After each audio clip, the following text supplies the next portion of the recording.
सो हम tax proposal से शुरू करेंगे और सेक्शन 192 तक हमारा काम कंप्लीट है। 193 सेक्शन की बात करेंगे। टैक्स प्रपोजल्स में बेसिक जो टैक्स प्रपोजल्स है उनकी बात होगी और जो इम्पोर्टेंट सेक्शंस है उसी की बात करेंगे। जैसा कि मैं आपको पहले ही बता चुका हूं कि जो सेक्शंस अब मैं क्योंकि मुझे इनका नाम सेक्शंस ही आ रहा है, वैसे तो ये पॉइंट्स है, बिंदुवार घोषणा होती है इसमें, तो सेक्शन कहना ठीक नहीं है, बिंदु कहना, पॉइंट कहना ही ठीक रहेगा। और आगे जैसे जैसे बढ़ेंगे उसमें सेक्शंस में हम ये भी देख लेंगे कि क्या आने की संभावना है और कौन से सेक्शन जो है वो एज इट इज छोड़ने। जैसे ये 194 है, इसमें अपने लायक कुछ भी नहीं है, हालांकि एज ए अवेयर सिटीजन आप देखोगे तो अच्छा है, एक बार पढ़ सकते हो, पर ऐसा कोई अपने लिए इंपॉर्टेंट नहीं है। 194.5 में कवि तुलसीदास की एक पंक्ति कही गई है, बरसत हर्षत लोग सब करसत लखे न कोई, तुलसी प्रजा सुभागते भूप भानु सो होय। कहने का तात्पर्य है जिस तरह सूर्य द्वारा धरती से लिए गए जल को कोई देख नहीं पाता लेकिन उसे बादल से बरसते देखकर सभी हर्षित होते हैं, इसी तरह शासन को भी इस प्रकार लेना चाहिए कि वह अदृश्य रूप से हो या दृश्य ना हो, लेकिन जब जन मन तक पहुंचे तो लोग हर्ष से भरे। बहुत ही शानदार एग्जाम्पल इसने लिया है। तो ये जो पंक्ति है आप उनको याद कर सकते हैं। और अगर टैक्स के रिलेटेड कोई निबंध आता है, कोई भी इस तरीके की एक्सप्लेनेशन आती है हिंदी इंग्लिश वाले पेपर में, तो इसका यूज आप कर सकते हो। बिंदु 196, इसमें कहा गया है कि जो लास्ट बजट था उसमें टूरिज्म को इंडस्ट्री का दर्जा दिया गया था। रिप्स 2019 लाई गई थी। अब जो है RIPS 2022 Rajasthan investment promotion scheme 2022 लागू कर दी गई है। 7-8 अक्टूबर को ये लागू की गई थी 2022 में। और अब SSIPS 2021 भी पिछले बजट में शुरू की थी, जिसमें social security investment promotion scheme नाम दिया गया था। ठीक है, तो कोविड और आर्थिक स्थिति के लिए हमने क्या काम किया, सरकार ने, लाल बहादुर शास्त्री जी ने कहा था कि आर्थिक मुद्दे हमारे लिए सबसे जरूरी है, जिसमें हम अपने सबसे बड़े दुश्मन गरीबी और बेरोजगारी से लड़ सके। तो गरीबी और बेरोजगारी ने लाल बहादुर शास्त्री जी ने सबसे बड़े मुद्दे कहा था, सबसे बड़े दुश्मन कहा था। और इन्हीं दोनों की मार कोविड के टाइम पे सबसे ज्यादा हुई थी और सरकार ने नाना प्रकार के स्टेप्स लिए थे और ऑब्वियसली बहुत फायदा भी जनता को हुआ था। मुख्यमंत्री जी बजट भाषण में कहते हैं कि मैं कोई भी नया कर नहीं लगाने की घोषणा करता हूं और इसके साथ ही जो आगामी वर्ष है उसके अनुरूप प्रतिवर्ष डीएलसी दर में स्वतः होने वाली 10% वृद्धि के स्थान पर मात्र 5% वृद्धि ही की जाएगी। तो ये एक फैक्ट है जो एग्जाम में तो ऑब्वियसली आपसे नहीं पूछा जाएगा, एज ए जनरल सिटीजन हम बात कर रहे हैं। रिप्स 2010, 14, 19 तो लागू है ही, लेकिन कोविड कार्ड में जो इसकी एलिजिबिलिटी से बाहर हो गए थे उनकी एलिजिबिलिटी को 1 साल बढ़ाने का प्रावधान किया गया है। अब एमनेस्टी स्कीम की बात की गई है, तो एमनेस्टी, देखिए एमनेस्टी का जो लिटरल मीनिंग होता है वो होता है माफी, किसी चीज में माफी देना। और एमनेस्टी जो स्कीम जो है वो राजस्थान में हर एक सेक्टर वाइज चलाई जा रही है। जैसे एमनेस्टी, वैट में एमनेस्टी, ऐसी रिको में एमनेस्टी, जीएसटी में एमनेस्टी, आगे हम देखेंगे आबकारी में amnesty, sector wise amnesty scheme चलाई जा रही है। इसमें कोर्ट केस पेंडिंग होने की स्थिति में विभिन्न एमनेस्टी योजनाओं का लाभ केस विड्रॉ करने की शर्त पर दिया होगा, एक तो ये है। और ये एमनेस्टी योजनाएं 30 सितंबर 2023 तक प्रभावी रहेंगी। एक एक करके एमनेस्टी स्कीम्स देखेंगे। वैसे तो किसी पेपर में नहीं पूछेंगे, बट कई दिनमान अपने खराब ही चल रहे हो तो हो सकता है किसी में पूछ ले, तो ये हमें पता रहना चाहिए। वैट एमनेस्टी में क्या है, RST CST के अंतर्गत राज्य में 1 लाख रुपए तक की डिमांड को माफ किए जाने की घोषणा है। 1 लाख रुपए तक की डिमांड को वैट में माफ करने की घोषणा, इससे लगभग इतने और इतने करोड़ का ये होगा, ये अपने को नहीं चाहिए। 1 लाख रुपए तक की वैट की छूट वैट एमनेस्टी में दी जाती है। इसके बाद क्या है, वैट के अंतर्गत व्यवहारियों के घोषणा पत्रों में बकाया मांग को मात्र अंतरराज्यीय इंटरस्टेट बिक्री के संबंध में बिल एवं भुगतान के सबूत के आधार पर निस्तारण किया जाना प्रस्तावित है। प्रमाण के अभाव में डिमांड को 10% जमा करवाए जाने से शेष राशि है जो माफ कर दी जाएगी। तो इस तरीके से एमनेस्टी वैट की जो है वो है, और बकाया मांग ब्याज होने पर 30% राशि जमा करने पर शेष राशि माफ कर दी जाएगी। तो ये एमनेस्टी स्कीम है कि आप थोड़ा बहुत जमा कर दो या फिर आधा अधूरा जमा कर दो, आगे दूसरी वाली जो स्कीम है वो आपकी माफ कर दी जाएगी। ठीक है, अब है हमारे पास stamp duty amnesty. Stamp duty amnesty में क्या है कि वर्ष 2023-24 में स्टाम्प ड्यूटी एमनेस्टी योजना के अंतर्गत ब्याज और पेनल्टी की 100% छूट के साथ स्टाम्प ड्यूटी की मांग में भी समय अवधि अनुसार 60% छूट तक जो है प्रस्ताव दिया गया है। एक जनरल डिस्कशन कर रहे हैं, पेपर में ये नहीं पूछेंगे आपसे। वैसे ट्रांसपोर्ट एमनेस्टी है, ट्रांसपोर्ट एमनेस्टी स्कीम 2023 इस बार जो है वो लाई जाएगी। तो ये स्कीम के माध्यम से एक नई स्कीम है, स्कीम के माध्यम से वो नई स्कीम है। ठीक है, अब जो मोटर वाहन है उन पर 31 दिसंबर 2022 तक के बकाया जितने भी कर है उनको जमा कराने पर ब्याज एवं शासित को माफ किया जा सकेगा। ये ट्रांसपोर्ट एमनेस्टी में प्रावधान रखा गया है। नष्ट हो चुके जो वाहन है उनके संबंध में राहत देने के लिए उनकी बकाया देय राशि जमा होने पर नष्ट होने की तिथि के पश्चात देय कर ब्याज और शासित को माफ किया जाएगा। और 24 फरवरी 2021 से पूर्व जो आरसी सरेंडर किए गए वाहन हैं उनको 30 जून 2023 तक आरसी रिलीज कराए जाने पर नियत अवधि के बाद देय कर ब्याज और शासित को माफ किया जाएगा। तो इस तरीके से ट्रांसपोर्ट में भी एमनेस्टी स्कीम लागू है। अब है आबकारी एमनेस्टी। आबकारी एमनेस्टी में क्या, इसके अंतर्गत 31 मार्च 2022 तक सभी बकाया प्रकरणों में ब्याज की 100% छूट प्रोवाइड की जा रही है। सो अलग अलग एमनेस्टी स्कीम में उस एरिया के हिसाब से छूटें दी जा रही है। 31 मार्च 2018 तक के समस्त बकाया प्रकरण में मूल राशि में 50% भी छूट दी जा रही है आबकारी वालों में। ठीक है, दुकानों के आवंटन में नई व्यवस्था के प्रथम वर्ष में कोविड महामारी के प्रभाव को देखते हुए बकायादारों को राहत प्रदान करने के लिए 21 बाई की बकाया राशि के 20% तक की छूट दे दी जाएगी। वैसे रिको एमनेस्टी है, एमनेस्टी 2023 स्थापित उद्योगों के लिए लाई जाएगी। रिको एमनेस्टी 2023 इसमें क्या होगा, इसमें जो सर्विस चार्ज और इकोनॉमिक रेंट है इस राशि की एक मुश्त जमा कराने पर ब्याज में जो है छूट दे दी जाएगी। अगर आपका सर्विस चार्ज और इकोनॉमिक रेंट बकाया है, अगर आप एक मुश्त राशि जमा कर देंगे तो ब्याज में आपको छूट हो जाएगी। और 30 जून 2022 तक भूमि प्रीमियम की बकाया अगर है किस्तों को जमा कराने पर उनके जो ब्याज है उसमें 60% की छूट दी जाएगी। ऐसे ही जो आवंटित भूखंड है उन पे भी अलग अलग प्रकार की स्कीम्स को एमनेस्टी में दी गई है। एग्जाम पॉइंट ऑफ व्यू से आपसे इतने डिटेल में तो नहीं पूछेंगे। उपनिवेश क्षेत्र संबंधी एमनेस्टी है, उसमें भी 31 दिसंबर 2023 तक की शेष रही गई बकाया किस्तें एक मुश्त जमा करने पर ब्याज छूट दी जाएगी। अगर एमनेस्टी स्कीम का ओवरऑल क्वेश्चन आए तो आपको ये याद रखना है कि जैसे ब्याज छूट देना या फिर अलग अलग डिपार्टमेंट के हिसाब से उसमें कोई किस प्रकार की छूट दी जा सकती है, उस प्रकार की छूट एमनेस्टी स्कीम के अंदर दी जा रही है। फिर खनन संबंधी एमनेस्टी है, ऊर्जा संबंधी एमनेस्टी है, ये सब आप एक बारी बस रीड आउट कर लेना, एग्जाम में ऐसे नहीं पूछेंगे। जीएसटी संबंधी एमनेस्टी है, तो ये एमनेस्टी स्कीम्स जो है वो तो यहाँ पे एंड होती है। तो जो एमनेस्टी है वो अलग अलग प्रकार की है, उसमें एज सच क्वेश्चंस पूछने की प्रोबेबिलिटी बहुत कम है। एक बार हमने देख लिया, डिस्कस कर लिया और इतना ज्यादा डिटेल में उसमें आएगा नहीं। अब जो हमारे पॉइंट्स है वो जरूर है जो इंपॉर्टेंट है हमारे।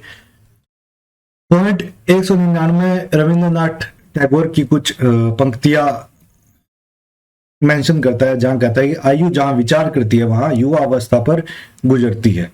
As considers youth ventures.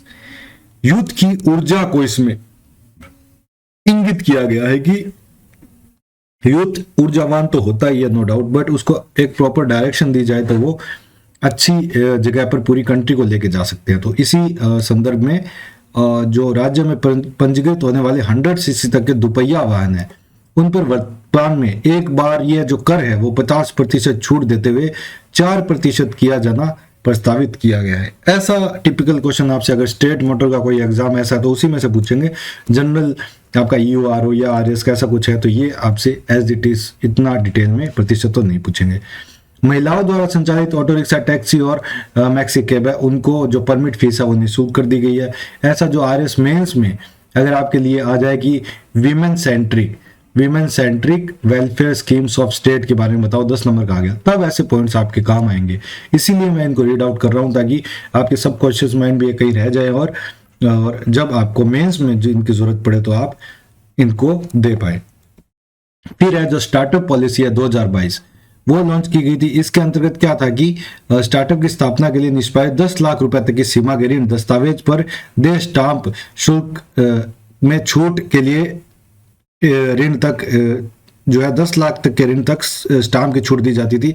अब इसको बढ़ाकर 25 लाख कर दिया गया। ये क्वेश्चन जरूर पेपर में आ सकता है कि जो स्टार्टअप के लिए स्टाम्प की छूट है उसको उसकी सीमा बढ़ाकर अभी कितना रुपया कर दिया गया, 25 लाख रुपए तक उसको कर दिया गया है। और 18 से 35 वर्ष तक के जो हमारे पास मेन डेमोग्राफिक डिविडेंड है उसके कार्यस्थल के लिए 50 लाख रुपए तक की प्रॉपर्टी क्रय अथवा 10 वर्षों से अधिक के लिए लीज पर लिए जाने पर स्टाम्प ड्यूटी निःशुल्क किए जाने की घोषणा की गई है। चाहे हमारे पास स्टार्टअप की हो या फिर कार्यस्थल के लिए कोई प्रॉपर्टी ले रहे हैं तो उनका जो 50 लाख रुपए तक का है उसमें आपका स्टाम्प ड्यूटी है जो वो फ्री ऑफ कॉस्ट जो है दे दिया जाएगा। स्टार्टअप से बिना टेंडर उपापन मतलब सिंगल सोर्स प्रोक्योरमेंट की वर्तमान 15 लाख की सीमा को बढ़ाकर इसको भी 25 लाख कर दिया गया। ये जो सीमाएं बढ़ाई ये जरूर याद रखें, एग्जाम में ये पूछी जाती है। ओके, अब है किसान। किसान के लिए इस बजट में एक तो एग्रीकल्चर बजट जो है वो हमने पूरा देखा था। एग्रीकल्चर बजट में हमने ये देखा था कि 12 थीम बेस्ड जो है 12 थीम बेस्ड मिशंस इसमें लॉन्च किए गए थे और काफी ज्यादा पॉइंट्स को इंक्लूड करके ये जो है कृषि बजट को लाया गया था। एक एक करके हम डिटेल में देख चुके हैं। अब ये कह रहे हैं हमारी नीतियों में किसान भाइयों को और कृषि को सदैव प्राथमिकता दी गई है। इसके लिए जो है कृषि पाराशर का एक श्लोक यहाँ पे याद दिलाया गया है जिसका भावार्थ यह है कि सोना चांदी जवाहरात आदि विश्व का सभी धन प्राप्त कर लेने के पश्चात भी भोजन के लिए हमें किसानों पर भी निर्भर रहना पड़ता है। बड़ी डीप और बड़ी गहरी बात कही है कि चाहे इकोनॉमी कितनी भी हमारी ग्रो कर ले, फाइनली जो है हमें फूड प्रोडक्शन पर तो ध्यान देना ही पड़ेगा। आप अपना पेट सोना चांदी या पैसे से नहीं भर सकते हैं। पेट भरने के लिए आपको वही अनाज जो है उसकी जरूरत पड़ेगी और वो जो अनाज है वो पैसे से या फिर किसी कंक्रीट बिल्डिंग से या फिर किसी सजावट वाले मकान से नहीं पैदा हो सकता। वो किसान ही पैदा करेगा और वो लैंड से ही जमीन से ही पैदा होगा। ये अल्टीमेट रियलिटी है इस वर्ड की। तो उसको हमें मैकेनाइज्ड करने के लिए, एफिशिएंट करने के लिए, उनकी प्रॉफिटेबिलिटी बढ़ाने के लिए, इनकम बढ़ाने के लिए हमें प्रयासरत रहना पड़ेगा। उनको हम पीछे नहीं छोड़ सकते हैं। चाहे IT, artificial intelligence, industrial revolution 4.0 ऐसे करके जो इनोवेटिव और कटिंग एज कंसेप्ट हमारे सामने कितने भी आते जाए, हम एग्रीकल्चर को कभी नहीं छोड़ पाएंगे। वो आदि एक्टिविटी है, प्राथमिक एक्टिविटी मानव द्वारा शुरू की गई और अंतिम भी वही होगी। जब तक मानव रहेगा कृषि वैसे ही चलती रहेगी। कृषि की उपज मंडियों समितियों में 30 दिसंबर 2022 तक की मंडी शुल्क, आवंटन शुल्क और अन्य बकाया राशि हेतु ब्याज माफ योजना 2023 लाई जाएगी। तो ये जो कृषि शुल्क आपके रह गए हैं उसको ब्याज माफ के लिए एक योजना इस बजट के थ्रू लाई जाएगी। 30 जून 2023 तक बकाया जमा करने पर संपूर्ण ब्याज है वो इस योजना में माफ कर दिया जाएगा और इसके पश्चात 30 सितंबर 2023 तक बकाया जमा अगर आपने किया तो 75% आपका ब्याज माफ कर दिया जाएगा। और इसी क्रम में जो एग्री प्रोसेसिंग है उसके लिए जींस और चीनी पर भी बकाया मंडी शुल्क माफी योजना की अवधि को 30 सितंबर 2023 तक बढ़ाया जाना प्रस्तावित किया है। तो इसमें ये हमें याद रखना है कि ये जो ब्याज माफी योजना है मंडियों से, मंडी फीस से रिलेटेड, वो इस बजट में अनाउंस की गई है। अब है पॉइंट 202, 3, 4, 5 हमारे लिए बिल्कुल काम के नहीं है, एग्जाम के पॉइंट ऑफ व्यू से बिल्कुल काम के नहीं है। अब है निवेश यानी इन्वेस्टमेंट। इन्वेस्टमेंट में एक तो हम उद्योग वाला चैप्टर पढ़ चुके हैं, इसमें अब कुछ और रह गया तो हम देख लेंगे। 7 और 8 अक्टूबर 2022 को, ये डेट आप जरूर याद रखें, 7 और 8 अक्टूबर 2022 को इन्वेस्ट राजस्थान समिट का जयपुर में जेईसीसी में आयोजन किया गया था, जिसमें लगभग 10,45,000 करोड़ का निवेश आया है और 4,192 MOU LOI साइन हुए हैं और 9 लाख से अधिक व्यक्तियों को रोजगार मिलना संभावित है। ये डेटा जरूर याद रखें, इनमें किसी में भी क्वेश्चन आ सकता है। इसके बाद रिप्स 2022, रिप्स रिप्स 2019 पहले से चल रही थी, अब रिप्स 2022 की लॉन्चिंग कर दी गई है। और इसके साथ ही जिन निवेशकों को तत्समय पात्रता अनुसार कस्टमाइज पैकेज और एंटाइटलमेंट सर्टिफिकेट प्राप्त कर स्टाम्प और रजिस्ट्रेशन फी एग्जाम्पशन के अतिरिक्त कोई भी लाभ प्राप्त नहीं किया हो तथा कमर्शियल प्रोडक्शन रिप्स 2022 की अवधि में प्रारंभ किया हो तो वो रिप्स 2022 में अप्लाई करेंगे। एक्चुअली जो रिप्स है वो आपकी जो आप नई इंडस्ट्री सेटअप करते हैं तो उसमें 8-9 प्रकार की अलग अलग सब्सिडीज है, जैसे मंडी फीस की एग्जाम्पशन है, एग्जाम्पशन भी और सब्सिडी भी है, और आपका electricity I am sorry conversion charges का एग्जाम्पशन है। ये दो तो आपको काम करने से पहले ही मिल जाते हैं और काम करने के 90 दिन के अंदर अंदर आपको फाइल लगानी है, तब आपको इलेक्ट्रिसिटी ड्यूटी की एग्जाम्पशन मिलेगा, स्टेट जीएसटी का एग्जाम्पशन मिलेगा, और इवन इंटरेस्ट सब्सिडी भी आपको प्रोवाइड की जाएगी जो आपने टर्म लोन लिया है प्लांट एंड मशीनरी पर। इस तरीके की जो है रिप्स 2022 में प्रावधान रखे गए हैं। रिप्स 2022 के अंतर्गत capital incentive performance link incentive PLI का विकल्प भी दिया गया है और ये न्यूनतम 50 करोड़ के निवेश पर ही दिया था। अब ये जो न्यूनतम सीमा है इसको घटाकर 25 करोड़ कर दी गई है, तो एक अच्छा स्टेप एमएसएमई सेक्टर के लिए गवर्नमेंट ने यहाँ लिया है। और निवेशकों द्वारा किसी जो रुग्ण प्लांट है उसका एनसीटीएल के माध्यम से ऑक्शन में क्रय पर ऐसे उद्यम का पुनः संचालन सुनिश्चित करने के लिए क्रय राशि को 25% तक अतिरिक्त निवेश करने की स्थिति में इसे नवीन निवेश मानते हुए रिप्स 2022 में लाभ दिए जाने के लिए प्रस्तावित किया गया है, ताकि जो डिजीज्ड इंडस्ट्रीज है, रुग्ण इंडस्ट्रीज है, उनका वापस से एस्टेब्लिश हो सके और इकोनॉमी में वो अपना पार्टिसिपेशन दे सके। एथेनॉल नीति में नवीन रिप्स 2022 को योजना को अंतर्गत लाभ दिए जा सकेंगे। रिप्स 2022 के अंतर्गत sunrise sectors, anchor investors, captive solar power plants लगाने की स्थिति में बैंकिंग, बिलिंग, ट्रांसमिशन चार्जेस को एग्जम्प्ट करने के प्रावधान भी प्रोवाइड किए गए हैं। रिन्यूएबल एनर्जी हो, चाहे राजस्थान ग्रामीण पर्यटन योजना 2022 के अंतर्गत ग्रामीण पर्यटन की इकाइयों को एसजीएसटी देना हो, ये सारी चीजें हैं जो रिप्स में, ऑटोमेटेड सेक्टर हो, सारे जो सेक्टर्स है, मतलब बहुत ही इंक्लूसिव रिप्स 2022 को बनाया गया है। और रिप्स 2019 में जो जो त्रुटियां छूट गई थी उसको भी पार करने की कोशिश की गई है। सेक्शन 208 में कहता है कि नए औद्योगिक क्षेत्रों में विक्रय योग्य औद्योगिक भूमि के 50% क्षेत्रफल तक के औद्योगिक भूखंडों का आवंटन ऑनलाइन लॉटरी के माध्यम से किया जाना प्रस्तावित है। ऑनलाइन लॉटरी के माध्यम से भी रिकॉर्ड के प्लाट जो है वो आवंटित हो रहे हैं और होते रहेंगे। मुख्यमंत्री लघु उद्योग प्रोत्साहन योजना में कुछ एप्लीकेशंस थी वो जो पेंडिंग रह गई थी इंस्टीट्यूशंस में, डीआईसीज में 27 अगस्त 2021 से और 31 मार्च 2022 तक जो भी प्राप्त प्रकरण थे जिनको इंक्लूड नहीं किया गया था पहले, अब उनको इंक्लूड किया जाएगा। बड़ा ही टेक्निकल क्लोज है, आपके एग्जाम में तो बिल्कुल नहीं आएगा। फिर फ्राइड सब्सिडी, इस तरीके की अलग अलग सब्सिडीज जो है वो रिप्स 2000 में दी गई है। और फ्राइड सब्सिडी के लिए एमएसएमई का जो लाभ न्यूनतम 10 करोड़ पर के निवेश पर ही फ्राइड सब्सिडी के लिए वो एलिजिबल होंगे। राजस्थान निर्यात संवर्धन परिषद, राजस्थान एक्सपोर्ट प्रमोशन काउंसिल आरईपीसी, इसका सुदृढ़ीकरण होगा और आरईपीसी का गठन करके ये मेनली एक्सपोर्ट प्रमोशन के लिए काम करती है। और इसमें मिशन निर्यातक बनो जो है वो चलाया जा रहा है उद्योग विभाग द्वारा, और इसमें जो एक्सपोर्ट करने वाली यूनिट्स है उनको प्रमोट किया जा रहा है, उनके आईसी कार्ड बनाए जा रहे हैं, उनको रजिस्टर किया जा रहा है और डिफरेंट जो एक्टिविटीज है उनमें उनको पार्टिसिपेट करने के लिए प्रमोट किया जा रहा है। कमर्शियल फ्लाइट की एविएशन टर्बाइन फ्यूल को वैट की जो दर है वो घटाकर 2% करने की घोषणा भी मुख्यमंत्री जी ने की है। और जेम एंड ज्वेलरी क्षेत्र जो है जयपुर में, इस क्षेत्र को और अधिक उन्नति हो इस दृष्टि से जयपुर में जैम बाउस के निर्माण के लिए सीतापुरा इंडस्ट्रियल एरिया में 44,000 मीटर स्क्वायर भूमि को रिजर्व प्राइस की 3 गुना राशि पर आवंटित करने का प्रस्ताव किया। ये जैम बाउस काम बनेगा जयपुर सीतापुरा एरिया, बस इतना याद रखिए आप। रिप्स 2022 में सनराइज सेक्टर भी लिए गए हैं, जीएसटी फंड भी, रिफंड भी लिया गया है। सारे जो है आपकी बड़ी टेक्निकल रिप्स के घोषणाएं हैं, आप इसको बिल्कुल ना देखें। फिर ये चीज जरूर देखें कि व्हाइट कैटेगरी के अंदर पहले 54 प्रकार की इंडस्ट्रीज आ रही थी, उसको बढ़ाकर अब 100 इंडस्ट्रीज 100 कर दी गई है संख्या व्हाइट कैटेगरी में जो आ रही है राजस्थान पॉल्यूशन कंट्रोल बोर्ड के द्वारा।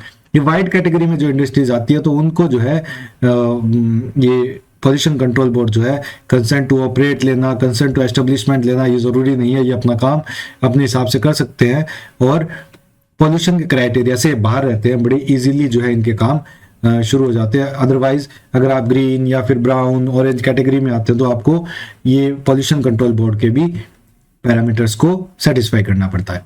इसके बाद जो पर्यावरण स्वीकृति के आवेदन को निस्तारित एक्सपीडिएट करने के लिए राज्य स्तर पर एक अतिरिक्त स्टेट एक्सपर्ट अप्रेजल कमेटी का गठन किया जाएगा। ये एनवायरमेंट क्लियरेंसेस के लिए, एनवायरमेंट क्लियरेंसेस के लिए SEAC SEC मतलब स्टेट एक्सपर्ट अप्रेजल कमेटी का गठन करने की बात कही गई है। 219, 20, 21, 22 ये हमारे लिए इंपॉर्टेंट नहीं है। फिर जनरल रिलैक्सेशन की बात करेंगे तो जो हमारे लिए काम का है वही सेक्शन हम देखेंगे, ये भी हमारे काम के सेक्शंस नहीं है। 232 सेक्शन बिंदु संख्या 232 देख लेते हैं कि विभिन्न श्रेणियों हेतु निर्धारित जो लैंड टैक्स है उनकी दरों को 50% से कम करने की घोषणा की है। साथ ही 31 दिसंबर 2022 तक बकाया राशि के इंटरेस्ट और पेनल्टी पर पूर्ण छूट के साथ मूल डिमांड में भी 50% छूट की गई है। अगर कोई आपसे पूछे कि लैंड टैक्स में इस बजट में कितनी छूट अनाउंस किया तो 50%, बस इतना याद रखो। राजस्थान टाउनशिप पॉलिसी 2010 में आई है, इसीलिए इसको अंडरलाइन किया। आगे पीछे क्या है ये अपने काम की चीज नहीं है। Rajasthan township policy 2010। अब ये पॉइंट्स हमारे लिए इतने इंपॉर्टेंट नहीं है। इंस्टीट्यूशनल स्टैंडिंग में अगर कोई हमारे लिए इंपॉर्टेंट पॉइंट आएगा तो हम उसको देखेंगे, अदरवाइज हम नहीं देखेंगे। ये हमारे लिए इंपॉर्टेंट पॉइंट है कि वित्तीय प्रबंधन को, फाइनेंशियल मैनेजमेंट एंड ट्रेनिंग प्रशिक्षण को अधिक प्रोफेशनल बनाने की दृष्टि से राज्य में public finance management and training institute, public finance management and training institute का गठन किया जाएगा। कहाँ किया जाएगा, कब किया जाएगा, कैसे किया जाएगा इसका बात नहीं है, लेकिन ये पब्लिक फाइनेंस मैनेजमेंट इंस्टीट्यूट तो है जो बनेगा। इसके बाद जीएसटी और वैट की जो प्रोसीजर है उसको और व्यवहारिक बनाने के लिए और प्रैक्टिकल बनाने के लिए हैंड होल्डिंग जो ऑप्शंस है उसकी और एक्सपेंड करने के लिए 2000 कमर्शियल ग्रेजुएट और सीए को मानदेय पर टैक्स मित्र के रूप में लगाया जाएगा। ये देखिए टैक्स मित्र का जो कंसेप्ट है वो इस बजट में लाया गया और किस लिए, ये जीएसटी और वैट की प्रक्रिया को और सरल बनाने के लिए और व्यवहारिक बनाने के लिए। व्यापारियों को सेल्फ टैक्स स्क्रूटिनिटी की प्रथम स्तरीय सुविधा उपलब्ध कराने के लिए आर्टिफिशियल इंटेलिजेंस आधारित e tax officer ETO software platform विकसित किया जाएगा। तो ई टैक्स ऑफिसर, अगर आपसे पूछे कि ई टैक्स ऑफिसर क्या है तो ये क्या है, आर्टिफिशियल इंटेलिजेंस बेस्ड एक सॉफ्टवेयर प्लेटफॉर्म है। ऑप्शन अलग अलग देगा कि ये इलेक्ट्रॉनिक टैक्स ऑफिसर है एक प्रकार का और अलग अलग देगा, पर उससे हमें कंफ्यूज नहीं होना है। और राजस्थान इलेक्ट्रिसिटी ड्यूटी एक्ट जो है 1962 का, ये कभी कहीं पे भी काम आ जाएगा, आप इस एक्ट का जो है ईयर जरूर याद रखना। सामाजिक सुरक्षा में क्या काम किया, रामजारी सिंह दिनकर की पंक्तियां, शांति नहीं तब तक जब तक सुख भाग न नर का सम हो, नहीं किसी को बहुत अधिक हो नहीं किसी को कम हो। अर्थात मानव जीवन में जब तक शांति स्थापित नहीं हो सकती, जब तक सभी मानवों को सुख में समान अधिकार सुनिश्चित नहीं होता। यह सुख भाग ऐसा हो कि जिसमें न तो किसी को बहुत अधिक मिले और न ही किसी को बहुत कम मिले। बात है सोशल इक्वालिटी की। सोशल वेलफेयर तो होना ही चाहिए, लेकिन अगर ये सोसाइटी में 2 या 3 सेक्टर्स है, आपने एक सेक्टर की वेलफेयर स्टिक योजना निकालते गए और इस सेक्टर को वेलफेयर करके इतना डेवलप कर दिया और दूसरे सेक्टर्स पीछे रह गए। नहीं, सोशल इक्वालिटी भी, न किसी को बहुत ज्यादा मिले और न भी किसी को बहुत कम मिले, हर किसी को उतना ही मिले जितने के लिए वो एलिजिबल है, कैपेबल है, जितने की उसे आवश्यकता है। फिर SSIPS मतलब social security investment promotion scheme 2021 में लागू की गई थी राज्य सरकार द्वारा, और इस योजना को और वृहद करते हुए SSIPS 2023 भी अब शुरू की जाएगी, जिसके तहत 100 करोड़ रुपए का SSIPS फंड बनाने की घोषणा की गई है। तो अगर पेपर में आ जाए कि SSIPS जो फंड है वो कितने रुपए का बन रहा है, 100 करोड़, 500 करोड़, 200 करोड़, 300 करोड़, 100 करोड़ रुपए का बन रहा है। और SSIPS 2023 के अंतर्गत जो मुख्य प्रावधान होंगे वो जरूर देख लेते हैं। वर्तमान में जो ब्याज अनुदान है 6% है, उसको बढ़ाकर 8% किया जाएगा। इसके साथ ही ब्याज पुनर्भरण की अवधि 3 वर्ष थी, अब जो है उसे बढ़ाकर 5 वर्ष किया गया। मतलब 6 से 8 तो इंटरेस्ट सब्सिडी कर दी और 3 से 5 तक टाइम जो है लिमिट भी आपको ज्यादा दे दी। कस्टमाइज पैकेट की पात्रता के लिए न्यूनतम निवेश 3 करोड़ रुपए था और न्यूनतम संख्या 100 थी। 5 करोड़ रुपए था और न्यूनतम संख्या 100 थी। तो 5 करोड़ से निवेश को घटाकर 3 करोड़ कर दिया गया है और न्यूनतम संख्या को 100 से घटाकर 50 कर दिया गया है। इससे और भी जो छोटे एमएसएमई के प्लेयर्स है वो इसमें इंक्लूड होकर लाभ उठाने के एलिजिबल हो जाएंगे। बहुत ही इंक्लूसिव स्टेप है। कस्टमाइज पैकेट के रूप में आवश्यक कैपिटल और रेवेन्यू ग्रांट भी प्रदान की जाएगी। ऐसी संस्थाएं जो SSIPS 2021 में लागू होने से पूर्व में कार्यरत है, उन्हें सामाजिक सरोकार का कार्य करने के कारण भूमि की लीज निःशुल्क दी गई थी, उनके लीज रिन्यूअल को भी निःशुल्क किया जाएगा। तो ये 3 बड़ी बड़ी चीजें SSIPS 2023 में लागू होगी। 8% ब्याज छूट, इंटरेस्ट सब्सिडी, 5 साल तक इंटरेस्ट भरना है और आपका कस्टमाइज पैकेट के लिए 3 करोड़ का निवेश और 50 लोगों की एम्प्लॉयमेंट, और अगर रिन्यूअल कराना है लीज का तो फ्री ऑफ कॉस्ट कराया जाएगा। 249, 248, 250, 51, 52, 53, 54 नॉट ऑफ और इंटरेस्ट हमारे काम की चीजें नहीं है, नहीं एग्जाम में आएगा। ये सारी चीजें हैं जो हमारे काम की नहीं है। ये देख लेते हैं 256 कि उपरोक्त कर प्रस्ताव में कोई भी नया कर नहीं लगाया जा रहा है, ठीक है, बल्कि आगामी वर्ष हेतु 1750 करोड़ रुपए से अधिक की राहत प्रदान की जाएगी। तो एक कोई भी नया कर तो एटलीस्ट इसमें नहीं लगाया गया। अब है राज्य में विकास के नए आयाम। अब विकास के नए आयाम में राज्य सरकार ने क्या क्या कार्य किए हैं और क्या क्या अनाउंसमेंट किए हैं वो देख लेते हैं। सबसे पहला तो जो हमारे GSDP और GDP ग्रोथ रेट्स है उसको देख लेते हैं। कांस्टेंट प्राइसेस पे बात हो रही है। GSDP की जो ग्रोथ रेट है वो राज्यों व केंद्रीय शासित प्रदेशों में हमारा राज्य 2018-19 में जो 31वें स्थान पे था, जो अब हमें याद रखने की जरूरत नहीं है, 2021-22 में 11.04% वृद्धि के साथ कहां पे आ गए? दूसरे स्थान पर। दूसरे स्थान पर 2021-22 में GSDP की जो प्रोग्रेस है उसके हिसाब से हमारा स्थान दूसरा है। इसी प्रकार जो है करंट प्राइसेस पे प्रदेश की जो GSDP विगत 3 वर्षों में औसत वृद्धि दर 9.68% रही थी, जो कि भारत सरकार के GDP की औसत दर 8.10 से ज्यादा है। नेशनल एवरेज जो है उससे GSDP जो स्टेट की GDP है वो उसकी रेट नेशनल GDP रेट से हमारी हमेशा ज्यादा रही है। रेवेन्यू रिसीट की अगर बात करें तो 1,37,873 करोड़ रुपए थी, वो 2018-19 की। फिर आगे आगे बढ़ते बढ़ते 2000 ठीक है 18-19 की बात की है। 19-20 से 20-21 में कोविड से प्रभावित होने के कारण भी वर्ष 2021-22 में कुल राजस्व प्राप्तियां वर्ष 2018-19 की तुलना में 33% बढ़ी है और ये 1,83,920 करोड़ रुपए हो गई है। फाइनली जो है रेवेन्यू रिसिप्ट हमारी कितनी आगे टेबल में हम देखेंगे, डेटा भी याद कर लेंगे। इसके बाद 2021-22 और 2022-23 में राज्य की GST वृद्धि दर, अब जो लेटेस्ट है वो याद रखनी है अपने को, 31.22% रही है GST वृद्धि दर हमारे स्टेट की, ठीक है। इसमें जो डेटा है वो हमें याद करने की जरूरत नहीं है।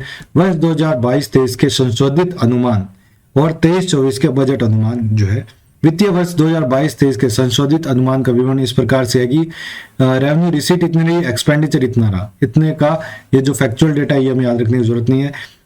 जो रेवेन्यू डेफिसिट है वो जरूर याद रखें, 32,310 करोड़ 13 लाख रुपए लगभग, ये तो याद रखो 32,000 करोड़ रुपए, 32,310 करोड़ रुपए, कुछ भी नहीं याद हो तो 32,000 करोड़ लगभग अप्रोक्सीमेट याद रखो, क्योंकि ये जो है राजस्व घाटा है, ये तो डायरेक्टली पूछा जा सकता है।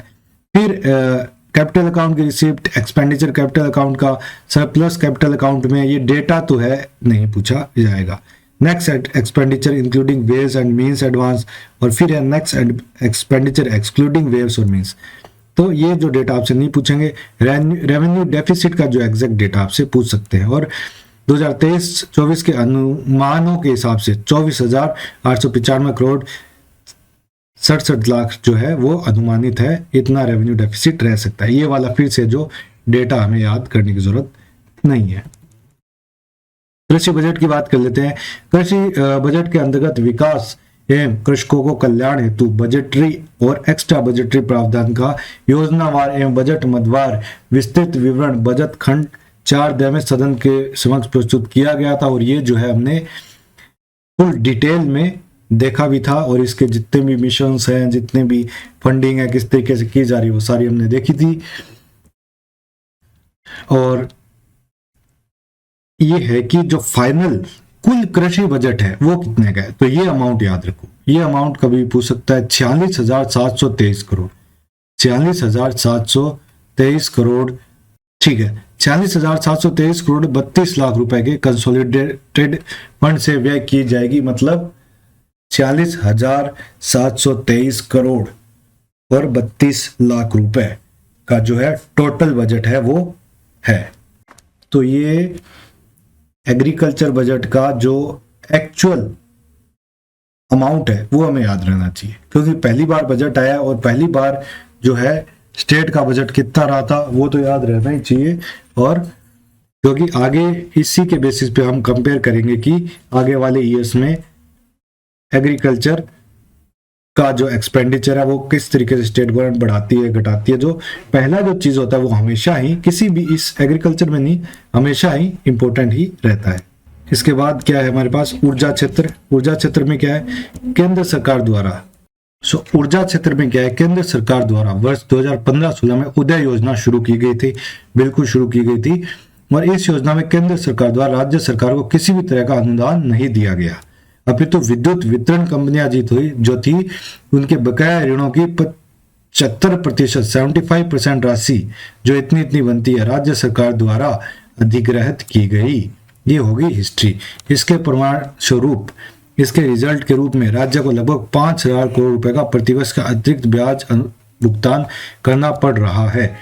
तो इसके लिए क्या है, इसी क्रम में और आगे जाते हुए केंद्र सरकार द्वारा वर्ष 2021-22 से विद्युत वितरण कंपनियों की हानियों को राज्य द्वारा अधिग्रहित करने की योजना लाई गई, जिससे राज्य के रेवेन्यू डेफिसिट और फिजिकल डेफिसिट में 2,995 करोड़ रुपए की बढ़ोतरी हुई और इतना जो ऋण है वो बढ़ोतरी हुई। ये एक बेसिक इंफॉर्मेशन थी, हमें मिली, बहुत अच्छी बात है, बट इसमें से कोई डेटा एग्जाम में नहीं पूछेगा।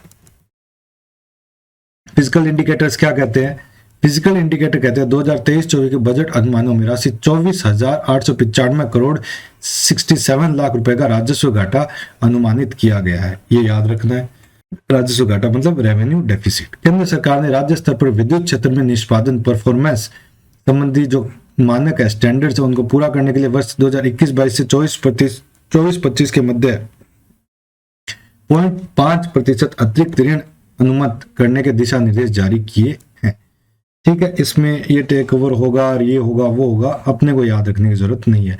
राज्य सरकार द्वारा वर्ष 2023-24 के बजट अनुमानों में राजकोषीय घाटा फिजिकल डेफिसिट जो है 62,771 करोड़ 92 लाख रुपए अनुमानित किया गया, जो राज्य सकल घरेलू उत्पाद gross state development domestic product जो है, स्टेट जीएसटीपी जो है, स्टेट जीडीपी जो है उसका 3.8% है।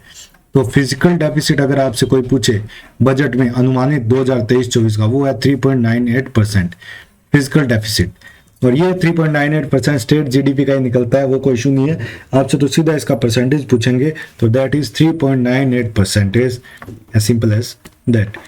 नाउ पॉइंट नंबर 267, इसमें एफिशिएंट फिजिकल मैनेजमेंट को और सुदृढ़ करने के लिए और मजबूत करने के लिए राजकोषीय घाटा अनुमानित सीमा में ही है, और जबकि केंद्र सरकार का जो है वर्ष 2023-24 में राजकोषीय घाटा जीडीपी का 5.9% अनुमानित है, जो राज्य के राजकोषीय घाटे से लगभग 1.5 गुना है। तो हमारा जो है वो तो 3.98 विद इन लिमिट्स है, और जो कंट्री का अगर बात करें तो वो 5.9 के पास है, हमसे 1.5 गुना ज्यादा है, जो एक अच्छी बात नहीं है कंट्री के लिए, हमारे स्टेट के लिए तो एक अच्छी बात है। हमने प्रदेश के विकास और अधिक संसाधन जुटाने के अभिनव प्रयास के रूप में विभिन्न वर्तमान एग्जिस्टिंग और न्यूली एस्टेब्लिश्ड राजकीय उपक्रमों को स्वयं के वित्तीय स्रोतों को लेवरेज कर अल्टरनेट एडिशनल फंड की व्यवस्था भी की है। आरटीडीसी के माध्यम से पर्यटन विकास कोष, कृषि मार्केटिंग बोर्ड के माध्यम से कृषि कल्याण कोष, राजस्थान जल प्रदाय तथा सीवरेज निगम आरडब्ल्यूएसएससी के माध्यम से जल जीवन मिशन, ईआरसीपी निगम के माध्यम से ईआरसीपी तथा रूडसिको के माध्यम से शहरी सड़कों का कार्य हाथ में लिया जाना मुख्य उदाहरण है। तो ये कौन कौन से जो कोष है वो किस बॉडी के द्वारा चलाए जा रहे हैं, ये कौन कौन से जो बोर्ड है जो कोष है वो किस बॉडी के द्वारा चलाए जा रहे हैं, ये जरूर याद रहने चाहिए। 270 पॉइंट का हमारा ये बजट है और ये अभी 2 लास्ट पॉइंट हमारे बचे हैं। तो 269 पॉइंट ये कहता है कि एफआरबीएम एक्ट की धारा 5 के अंतर्गत वार्षिक बजट के साथ प्रस्तुत किए जाने वाले medium term physical policy statement और फिजिकल पॉलिसी स्ट्रेटेजी स्टेटमेंट भी सदन में प्रस्तुत किए जा रहे हैं। इस बजट के साथ में अन्य बजट खंडों के साथ अनुदान की मांगे प्रस्तुत की जा रही है। The demand grants are being presented by the chief minister.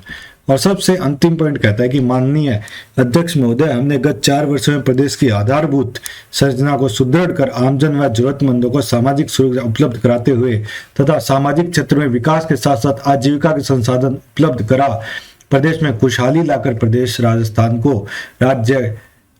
को देश का मॉडल राज्य बनाने का प्रयास किया है। मैं प्रदेश की जनता को माननीय सदन के माध्यम से आश्वस्त करना चाहूंगा कि हम प्रदेश की खुशहाली के पथ पर निरंतर आगे लेकर जाएंगे। खोल दे पंख तेरे कहता है परिंदा, अभी और उड़ान बाकी है, जमीन नहीं है मंजिल मेरी, अभी पूरा आसमान बाकी है। लहरों की खामोशी को समंदर की बेबसी मत समझा ए नादा, लहरों की खामोशी को समुंदर की बेबसी मत समझ ए नादा, जितनी गहराई अंदर है बाहर उतना तूफान बाकी है। तो ये पंक्तियों के साथ ये बजट को जो है वो एंड किया गया है। इसी संकल्प के साथ मैं बजट प्रस्ताव को स्वीकृत करने की संस्तुति के साथ माननीय सदन के विचारार्थ व अनुमोदनार्थ प्रस्तुत करता हूं और जय हिंद के साथ बजट की समाप्ति की जाती है। और ये सारे जो पेज है हमने खत्म कर लिए, हमारा बजट जो है ओवरऑल खत्म हो चुका है। तो ये 270 पॉइंट्स, एक एक पॉइंट को डिटेल में हमने देख लिया और डिटेल में देखने के बाद हमने ये भी देख लिया कि किस तरीके से हमारे फैक्ट्स और कौन कौन से पॉइंट्स हमारे काम आएंगे। और अब 10-15 मिनट में मैं आपको इसका एक फुल रिवीजन कराऊंगा पूरे डॉक्यूमेंट का, क्योंकि पूरा डॉक्यूमेंट जो है हम एक बार डिटेल से कर चुके हैं। अब हम एकदम क्विक रिवीजन लेंगे। कब बजट पेश हुआ था? 10 फरवरी 2023 को। ठीक है, फिर हमने देखा कि बजट पेश होने के बाद जो हमारे शुरू के 3-4 जो थी वो तो इतनी इंपॉर्टेंट नहीं थी। फिर ये युवा का जो प्रावधान, शुरू की जो 5 पॉइंट्स है उनमें 3 चीजें लाया था। एलपीजी गैस सिलेंडर 500 मिलेगा, निःशुल्क फूड पैकेट मिलेगा और घरेलू बिजली की जो है 100 यूनिट तक मुफ्त मिलेगी। ये 3 चीजें जो है शुरू के 5 बिंदुओं में ले आए थे। फिर युवा से शुरू किया था 6ठे पॉइंट से, जो 45-46 तक चला था। अब युवा में क्या क्या था? 500 करोड़ रुपए का युवा विकास कल्याण कोष खोला था। 500 करोड़ रुपए कहाँ लगेंगे उसका एक्सप्लेन करके इसने बता दिया था। फिर इसने कहा था कि राजस्थान सार्वजनिक परीक्षा अधिनियम 2022 लागू किया, जिसमें स्पेशल टास्क फोर्स जो है उसको गठित करने की बात इसमें कही गई थी। फिर इतने इंपॉर्टेंट कुछ ज्यादा नहीं थे। आगे हमने देखा था कि मुख्यमंत्री अनुप्रति कोचिंग योजना चल रही है, उसको और एक्सपेंड किया गया है। और नेहरू यूथ ट्रांजिट हॉस्टल जो है दिल्ली में, उसी के तर्ज पर विवेकानंद यूथ हॉस्टल बनाने की बात की गई थी। और ब्लॉक मुख्यालय पर सावित्रीबाई फुले वाचनालय और डिजिटल लाइब्रेरी खोलेंगे। मुख्यमंत्री युवा उद्यम प्रोत्साहन योजना 18 से 35 वर्ष वाले युवाओं के लिए लाएंगे। 10 से 15% मार्जिन मनी प्रोवाइड की जाएगी। विश्वकर्मा कामगार कल्याण योजना शुरू करेंगे और फिर 5-5 हजार रुपए उसमें प्रोवाइड करवाएंगे। राजस्थान वेंचर कैपिटल फंड को और सुदृढ़ करने की बात की गई थी। I start launch pad nest की स्थापना राजीव गांधी इनोवेशन चैलेंज में 2 करोड़ से 5 करोड़ तक बढ़ाने की व्यवस्था हो। चाहे जो है जयपुर, जोधपुर, उदयपुर में साइंस पार्क को और एक्सपेंड करने की बात हो, और जोधपुर, कोटा, उदयपुर में प्लानिटेरियम्स बनाने की बात की गई थी। उसके बाद ये इंस्टीट्यूशंस और कहाँ कहाँ पे इनके सेंटर्स है वो मैंने बोला था, आप याद रखना। और जयपुर में APJ Abdul Kalam institute of biotechnology बनेगा, बायोटेक्नोलॉजी पॉलिसी 2023 में लाई जाएगी। जयपुर में राजीव गांधी एविएशन यूनिवर्सिटी बनाए जाने की घोषणा की गई है, और माइनिंग यूनिवर्सिटी RSM मंबल के सहयोग से बनाई जाएगी। विश्वकर्मा स्किल यूनिवर्सिटी भी बनाई जानी प्रस्तावित है। फिर ये अलग अलग जो है सेंटर्स पे डेवलपमेंट होने हैं, वो बात हमने कर ली। जयपुर में फैकल्टी डेवलपमेंट एकेडमी स्थापित की जाएगी। इसके बाद ये इतने इंपॉर्टेंट नहीं थे। नवीन ITI कहाँ बनेगी उससे कोई मतलब नहीं है, पर ये जगह कहाँ कहाँ पे है, ये सारी जहाँ जहाँ पे लिस्ट आई थी वो मैंने आपको बता दिए थे। लिस्ट से आप नाम जरूर याद करेंगे। फिर कालीबाई भील और देवना एंड स्कूटी योजना है, उनमें और एक्सपेंशन किया गया है। ट्रांसपोर्ट वाउचर स्कीम में भी एक्सपेंशन किया गया है। इस तरीके की जो है RT जो योजना है उसको 1 से 8वीं तक तो है, 9वीं से 12वीं तक भी बढ़ा दिया गया है, और जो 9वीं से 12वीं तक का खर्चा है वो राज्य सरकार वहन करेगी। NTSC की तर्ज पर RTSC स्कॉलरशिप के प्रावधान रखा गया है। निःशुल्क स्कूल यूनिफॉर्म के भी प्रावधान किए गए, और नए स्कूल खोले जाएंगे, ये वो किया जाएगा। इतना ध्यान नहीं, इनमें इतना फोकस करके कुछ आने वाला नहीं है। ये जो लिस्ट है मैंने बोला था, ये आप सारे नाम जरूर एक बार देख लेना। जनजाति बालिका विकास और ये जहाँ पे भी खोले जा रहे हैं ऐसा नहीं पूछेंगे, लेकिन इन सब की जो लिस्ट है वो एक बार ही पढ़ने के लिए मैंने आपको बोला था। ये हमारे काम के नहीं थे। और मेजर ध्यानचंद योजना थी, उसको भी एक्सपेंड किया जा रहा है। खेल स्टेडियम यहाँ खोले जाएंगे, ये मैंने आपसे डिस्कस किया था। और Rajasthan Rajiv Gandhi national youth exchange programme शुरू किया जाएगा, ये भी मैंने आपसे बात की थी। तो यहाँ पे हमारा यूथ वाला प्रोग्राम खत्म हुआ था। और फिर चिकित्सा वाला शुरू हुआ था। चिकित्सा में मुख्यमंत्री चिरंजीवी योजना थी, उसको 25 लाख तक एक्सपेंड कर दिया गया था, और EWS वाले को भी इसमें इंक्लूड किया गया है। फिर मुख्यमंत्री निःशुल्क निरोगी राजस्थान योजना की बात की गई थी, और इसमें 3 जो बेसिक चीजें हैं कि 500 अतिरिक्त 104 एम्बुलेंस को लॉन्च किया जाएगा। 56 जांच जिले के साथ साथ ब्लॉक मुख्यालय पर भी ये जांचें शुरू की जाएगी, और walk in coolers testing lab की स्थापना की जाएगी। मुख्यमंत्री जीवित दुर्घटना बीमा योजना को भी 5 लाख से बढ़ाकर 10 लाख रुपए कर दिया। और institute of respiratory disease Jaipur में खोला जाएगा, ये इंफॉर्मेशन थी। और जयपुर में ही जयपुर, जोधपुर और कोटा में साइकोलॉजी के सेंटर्स खोले जाएंगे। और गंगानगर, हनुमानगढ़, भरतपुर, धौलपुर, करौली, सवाई माधोपुर, कोटा, अजमेर में जो है नशा मुक्ति केंद्र के काम किए जाएंगे। और प्रतापगढ़, जालोर, राजसमंद में 3 जिले हैं जिनमें मेडिकल कॉलेज बनना बाकी रह गया था, वहां मेडिकल कॉलेज भी बनवाए जाएंगे। जोधपुर में मारवाड़ मेडिकल यूनिवर्सिटी खोली जाएगी। सवाई मानसिंह चिकित्सालय महाविद्यालय जयपुर में ये काम किए जाएंगे, ये अपडेशन की जाएगी। मैंने ये कहा था कि ये जो इंस्टीट्यूट जहाँ पे खोले जा रहे हैं और जहाँ पे खुल चुके हैं, और इस बजट से जो खोले जा रहे हैं, आपको बस उसका ध्यान रखना है, बाकी और कोई ध्यान रखो या ना रखो कोई दिक्कत नहीं है। फिर centre of excellence of sickle cell disease, ये कहाँ पे शुरू होगा? उदयपुर में होगा। ठीक है, ये सब जो है कोटा में क्या होगा, 1 मिनट अभी देख लेते हैं। कोटा में क्या होगा? न्यूरो साइंस सेंटर की स्थापना होगी। फिर जोधपुर में सिलिकोसिस विंग बनेगी। टू द पॉइंट, डायरेक्ट जो फैक्ट्स हैं बस एक बार हम रिवीजन में सिर्फ वही देख रहे हैं। ये जो पूरी लिस्ट है वो मैंने आपको बोला था कि लिस्ट एक बार जरूर देख लेना, ये सारी लिस्ट एक बार ही जरूर देख लेना। सेंटर ऑफ एक्सीलेंस जो है पंचकर्मा वो जयपुर चाकसू में भी खोला जाएगा। पहले जो है जोधपुर में पिछले बजट में खोला जा चुका है। फिर सड़क सुरक्षा आ गई थी, सड़क सुरक्षा में इतना कोई इंपॉर्टेंट नहीं था। शुद्ध के लिए युद्ध में भी इतना कोई इंपॉर्टेंट नहीं था। कमिश्नरेट ऑफ फूड सेफ्टी और सिक्योरिटी ड्रग कंट्रोल बन चुके हैं। हर जिला स्तर पे भी फूड सेफ्टी और ड्रग कंट्रोल ऑफिसर्स बनेंगे।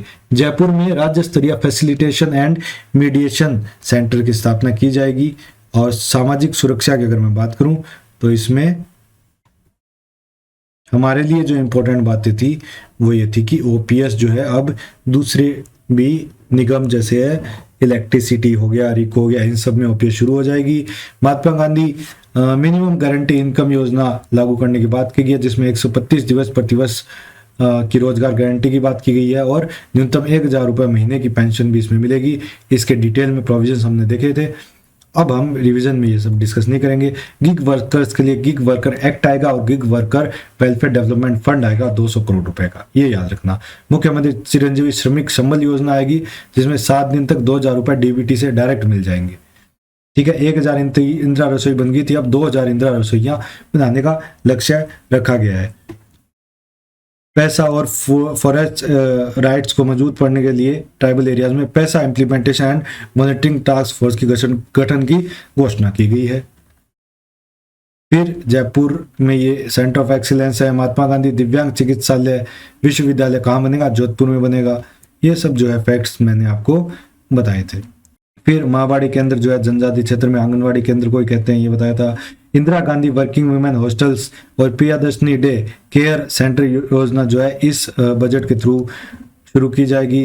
वीमेन स्पेशल बस सर्विस की योजना शुरू की जाएगी और वीमेन के लिए 50% कर दिया गया है छूट, जो है 18,000 से 25,000 रुपये जो सामूहिक विवाह में अनुदान था राज्य सरकार का, वो कर दिया गया है। और अंतरजातीय विवाह में 5 लाख रुपए देते, अब 10 लाख रुपए दिए जाएंगे। मिड डे मील में 2 दिन में पहले दूध मिलता था बच्चों को, अब प्रतिदिन मिलेगा। मुख्यमंत्री कोरोना सहायता योजना को और एक्सपेंड करते हुए अब वो जब बच्चा वयस्क हो जाएगा तो सरकारी नौकरी उसे मिलेगी। औद्योगिक विकास की बात करते हैं तो यहाँ पर औद्योगिक एरियाज खोले जाएंगे और इंटीग्रेटेड राजस्थानी कॉन्क्लेव की बात आयोजित करने की बात की गई है। और 50 नए उपखंडों में औद्योगिक क्षेत्र खोले जाएंगे, उनकी लिस्ट मैंने आपको बता दी थी। और विश्वकर्मा एमएसएमई टावर्स जयपुर में बनाया जाएगा, तो इतना इंपॉर्टेंट नहीं था। खादी कामगार आर्थिक प्रोत्साहन योजना जो है उसको एक्सपेंड करने की बात की गई है। और प्रत्येक जिले की 5 महत्वपूर्ण क्षतिग्रस्त सड़कों के जो कार्य है, अब यहाँ से वो सड़कों वाला शुरू हो गया था, इंफ्रास्ट्रक्चर वाला। तो सड़कों की लिस्ट जो है मैंने बोला था आप देख लेना, हम इतना डिस्कस इसको नहीं करेंगे। एक क्विक रिविजन कर रहे हैं अभी हम, ठीक है। इसको हमने देख लिया था, ये हमारे काम की चीजें नहीं थी, जो हमारे काम की चीज आएगी जो हम देख लेंगे। फिर जयपुर, जोधपुर, अजमेर, कोटा, यहाँ पे क्या हो रहा था? यहाँ पे सिटी ट्रांसपोर्ट को मिला के राजस्थान सिटी ट्रांसपोर्ट कॉर्पोरेशन बनाई जाएगी और नई 100 मिनी बसें लाई जाएगी। और ये लिस्ट मैंने आपको फिर से कहा था कि ये देख लेना। इसके बाद 3D सिटी जयपुर में मॉडल पे काम चल रहा था, अब 3D सिटी प्रोजेक्ट का जो काम है वो जोधपुर, उदयपुर और कोटा और अजमेर में भी चलने की बात की गई है।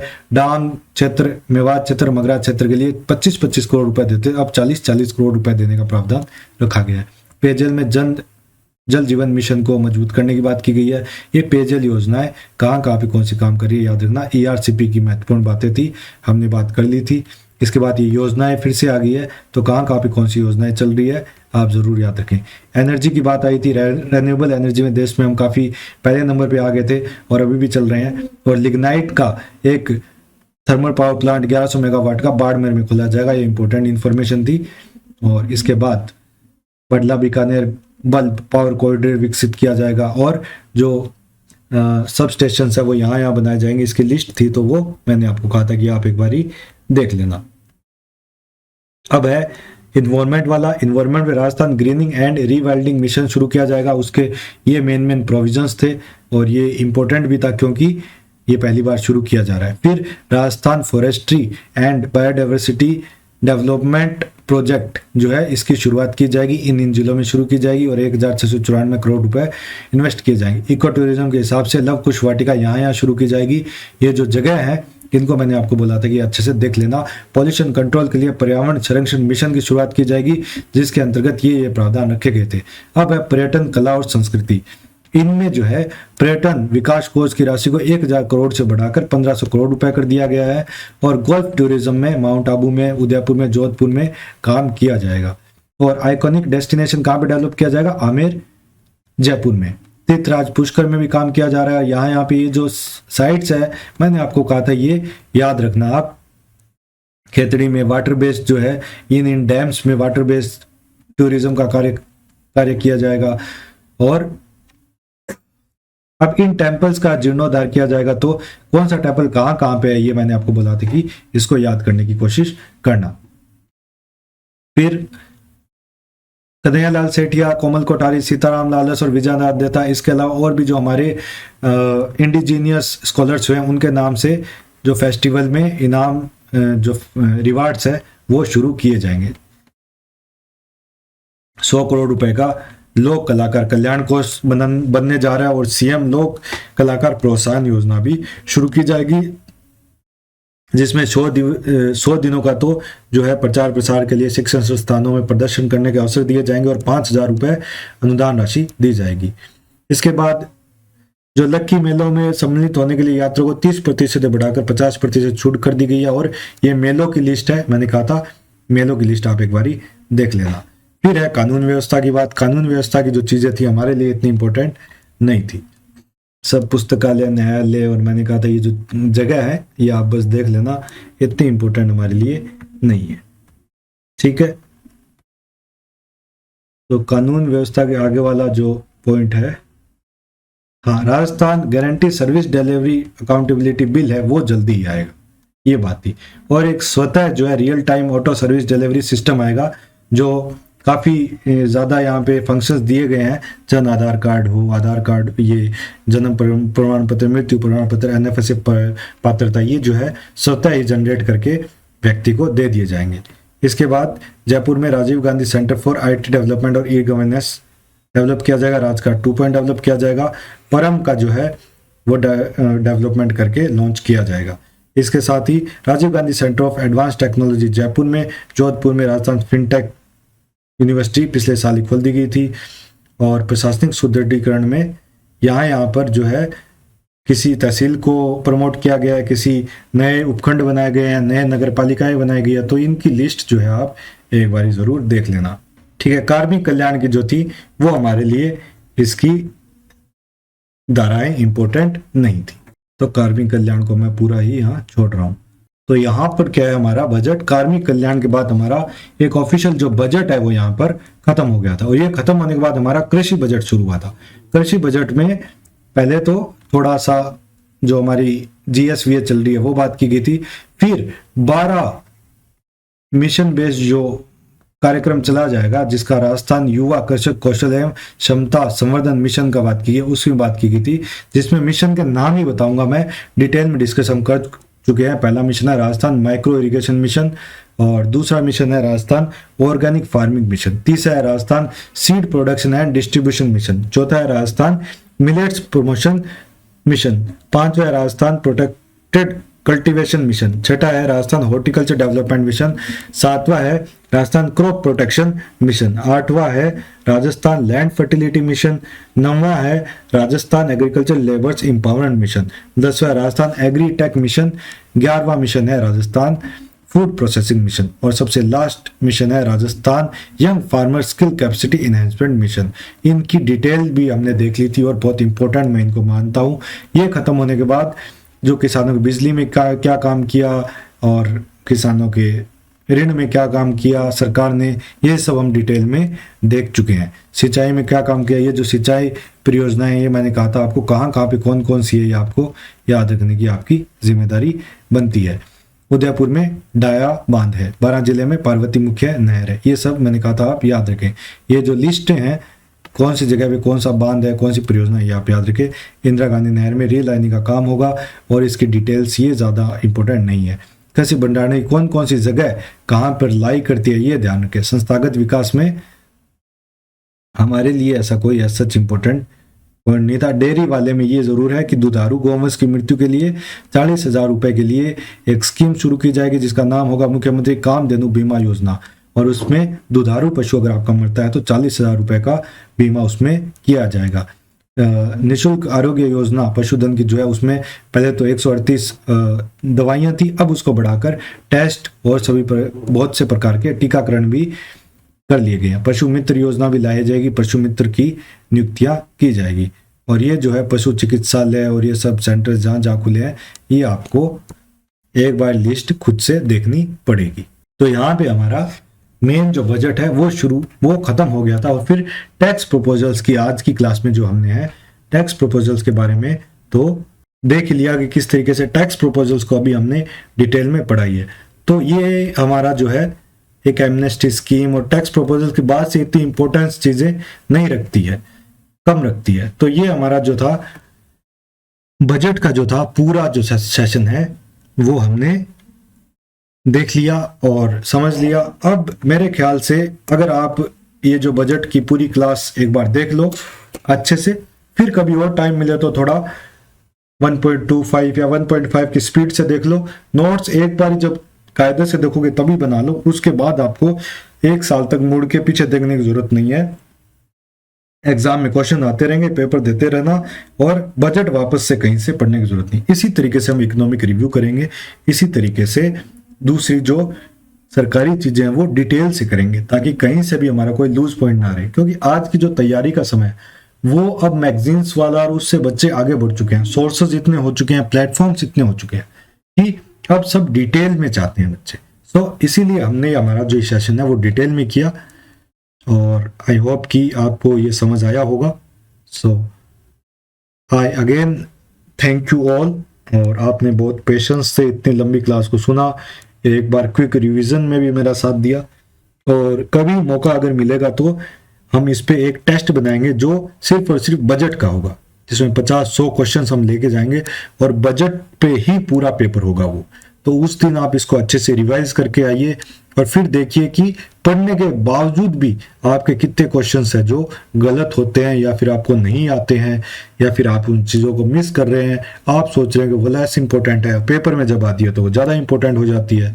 तो ये चीज़ें हम अगर कभी मौका मिलेगा तो टेस्ट लेंगे, आपका रिस्पॉन्स देखेंगे। अगर आपकी इच्छा है टेस्ट लिया जाए तो टेस्ट लेंगे, आपकी इच्छा नहीं है तो फिर तो टेस्ट लेने का कोई मतलब ही नहीं बनता है। So again thank you very much, thank you.